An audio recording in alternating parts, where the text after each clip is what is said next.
Donc, Eslam Mounez, je travaille à Monastir, je suis professeur en animation musicale et je suis le directeur de centre de simulation musicale de la faculté de médecine de Monastir. C'est un centre de simulation pédagogique en sciences de la santé. Je remercie encore une fois les organisateurs de ce séminaire en ligne et de l'invitation. C'est un plaisir d'être avec mes amis et mes maîtres c'est Chadli, c'est Mamoun et notre ami Aïssam Tanoubi également, qui est toujours présent et son nom est très connu en termes de simulation. Donc, je vais parler des bases théoriques de l'éducation musicale basée sur la simulation, applicable à la simulation virtuelle, un domaine qui est relativement récent, il n'est pas tout à fait récent. Je dis qu'il est récent. Je vais commencer et insister le plus sur les bases pédagogiques. Un petit mot sur les bases logistiques et techniques. Après, il y aura une présentation pour ce thème. Les bases éthiques, c'est un thème important également par rapport à l'apprentissage par simulation et la simulation virtuelle, les avantages et les défis, et à la fin, j'ai essayé de faire une analyse SWOT par rapport à la simulation virtuelle. Sichet vient de nous convaincre que la simulation en sciences de la santé est un outil pédagogique incontournable, d'accord, mais il est encore en plein développement, qui se base sur vraiment beaucoup de technologies déjà. La simulation virtuelle, c'est peut-être une étape supplémentaire. On sait que également le but principal de la simulation est d'établir le lien entre les compétences théoriques et pratiques. Également, la plus grande force de la simulation, c'est le pouvoir de créer des occasions d'apprentissage et des occasions d'erreur, ce qui permet aux apprenants de contextualiser, de décontextualiser leur apprentissage pour une nouvelle utilisation, bien entendu.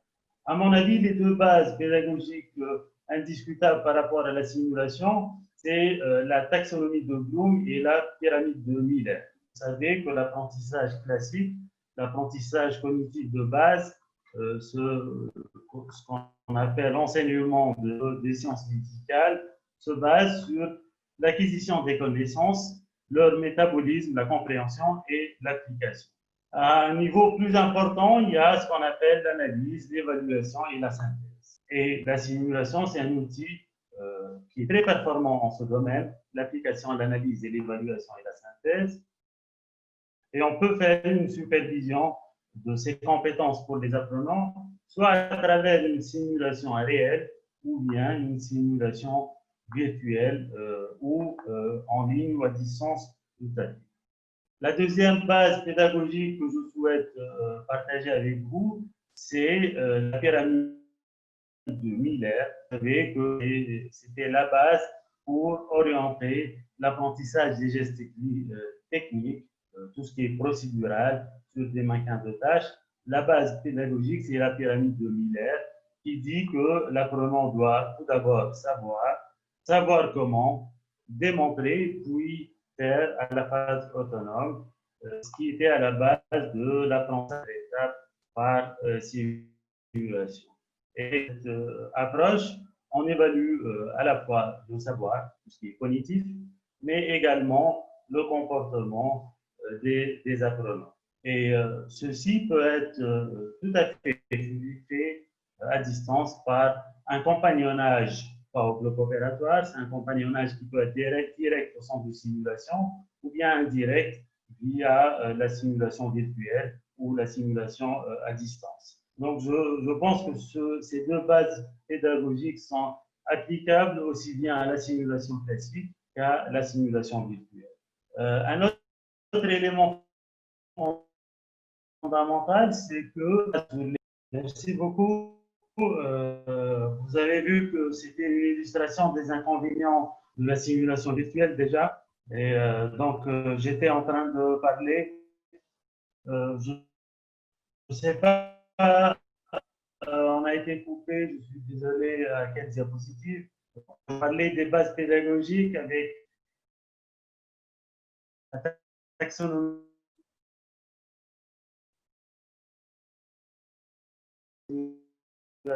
Elle est recommandée, elle fait même l'objet de recommandations de pratique professionnelle. Je vous montre ici les recommandations de 2019 de 4 sociétés savantes françaises et j'ai eu l'honneur à participer à la rédaction de ces recommandations.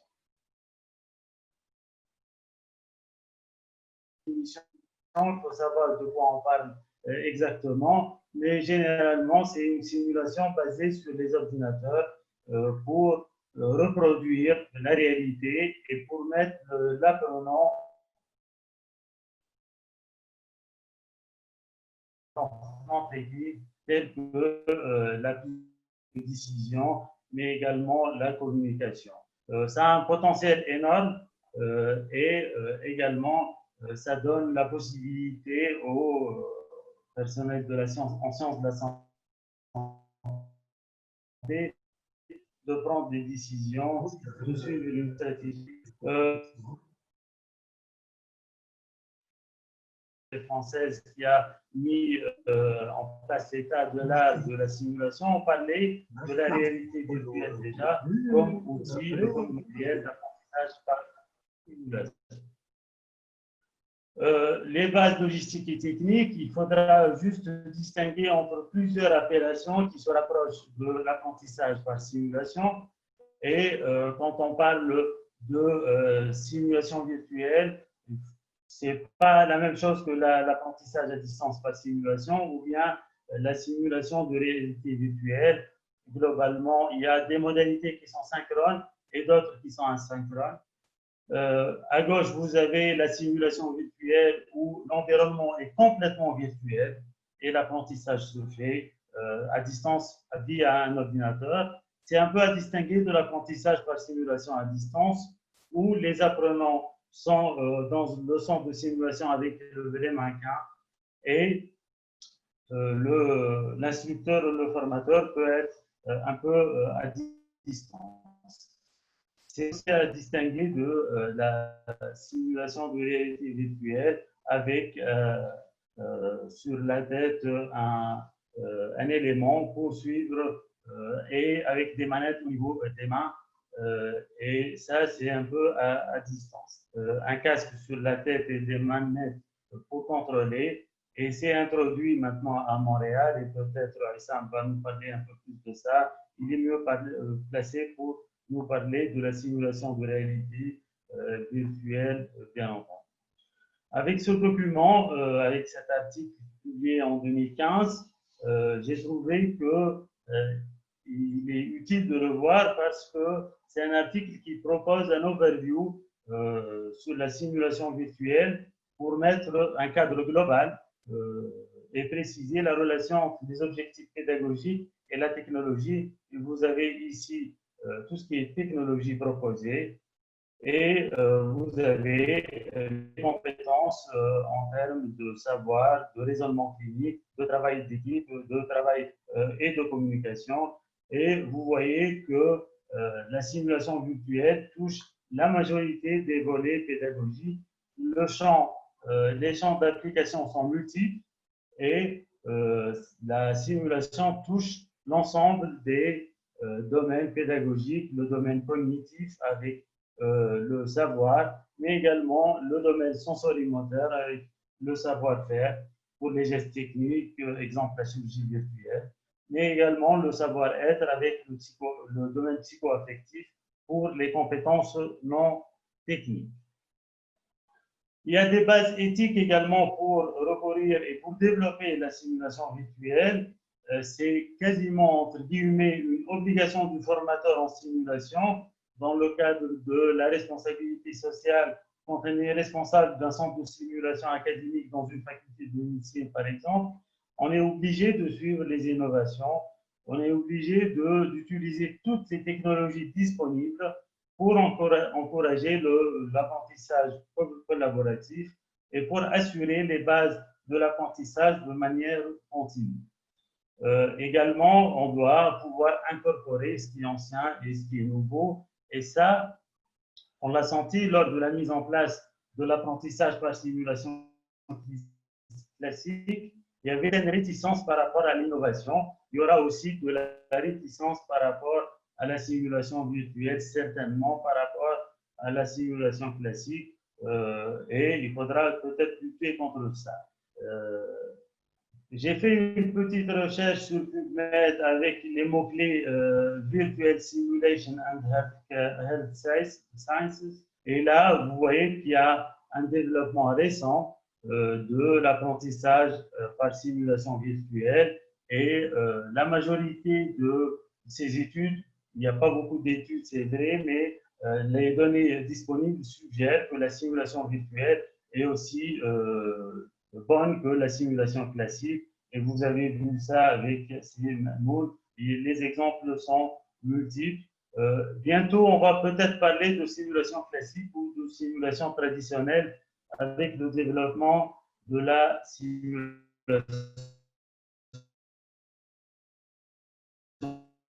virtuelle.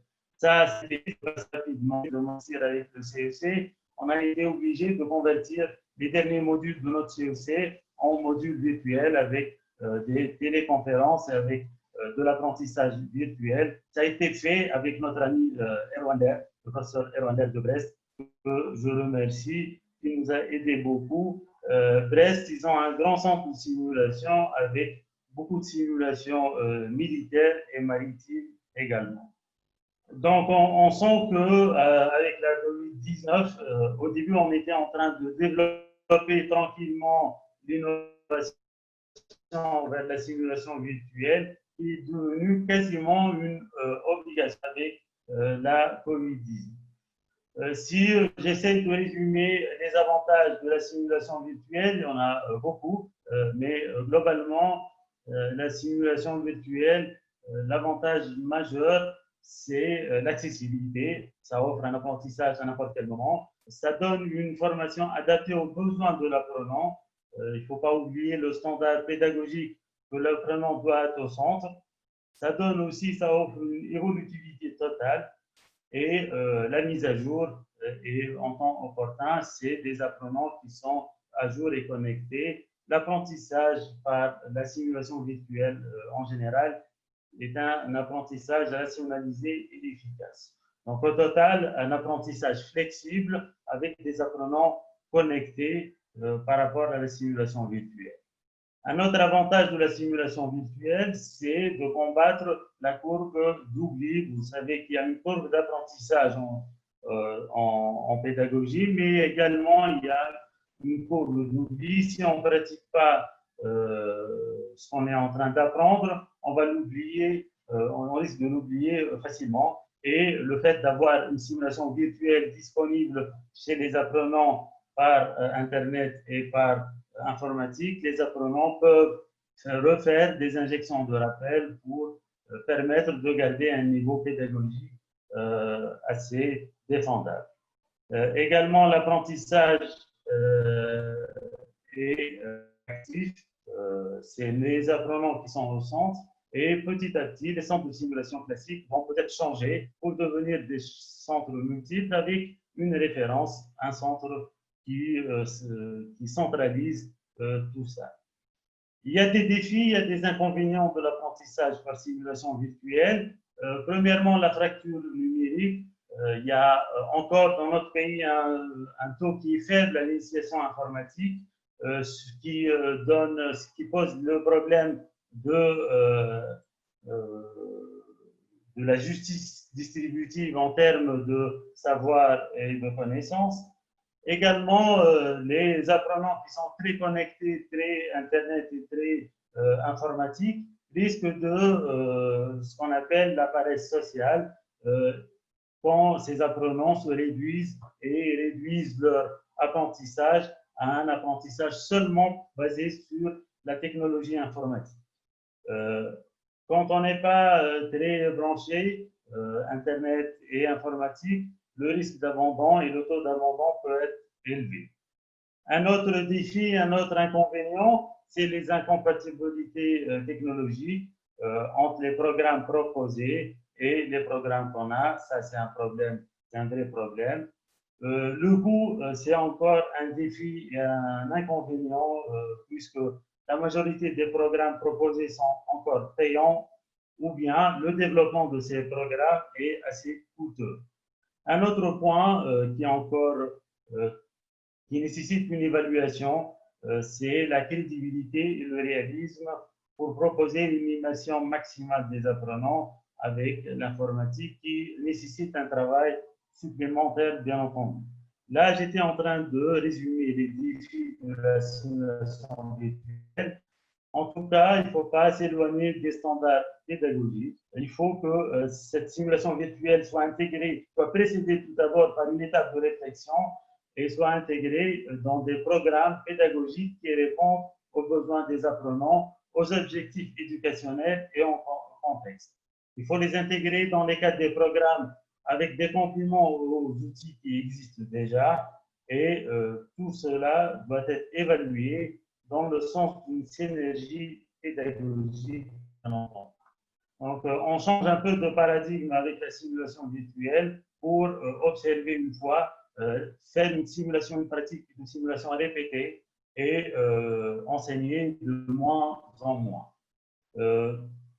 Tout le temps, je rappelle l'évaluation en termes de simulation, on ne doit pas oublier les standards parce que l'évaluation en simulation, c'est une évaluation qui a un but principalement formatif. Et il faudra chercher une façon pour le faire, pour faire ce feedback. Quand on fait de la simulation, ça ne sert à rien de la faire si on ne fait pas un debriefing. Et là, j'insiste beaucoup sur le debriefing. Le debriefing est essentiel pour améliorer l'apprentissage et pour être efficace. Et là, en tant que formateur, on doit avoir des performances pédagogiques et des performances en termes de debriefing. Les options de debriefing sont multiples par la simulation virtuelle et ceci est en train de se développer. La simulation virtuelle et systèmes spécifiques des formateurs et des techniciens de simulation. J'ai quasiment terminé. Là, j'ai essayé d'analyser, de faire une analyse SWOT pour les forces, les faiblesses, les opportunités et les menaces de l'apprentissage par simulation virtuelle. Les forces, c'est que c'est des solutions multiples, c'est des solutions qui sont validées pédagogiquement, efficaces, ça touche la pédagogie. Pour les opportunités, la COVID-19, c'est l'opportunité par excellence, mais également c'est des outils disponibles et évolutifs. Par contre, pour les faiblesses, la crédibilité et le réalisme et devant le taux d'informatisation qui n'est pas encore très élevé dans notre pays, ceci pourrait poser le problème de justice distributive de la formation. Ça peut être source aussi de parasocial si on compte que sur l'informatique et sur la simulation virtuelle. Enfin, les menaces, c'est le coût, la fracture numérique et les incompatibilités technologiques. Je vais conclure là pour dire que la simulation virtuelle à distance a des bases théoriques. Elle peut être applicable aux trois volets pédagogiques avec le domaine cognitif, le domaine sensorimoteur et le domaine psycho-affectif, les compétences techniques. Cette simulation doit être virtuelle mais doit être efficace et elle doit absolument être intégrée dans un programme pédagogique basé sur les objectifs et le chantier est là immense. Voilà, c'est tout ce que j'avais à dire. Je suis désolé encore une fois pour cette coupure et qui illustre bien les risques de recours qu'à la simulation virtuelle. C'était une illustration. Voilà, merci.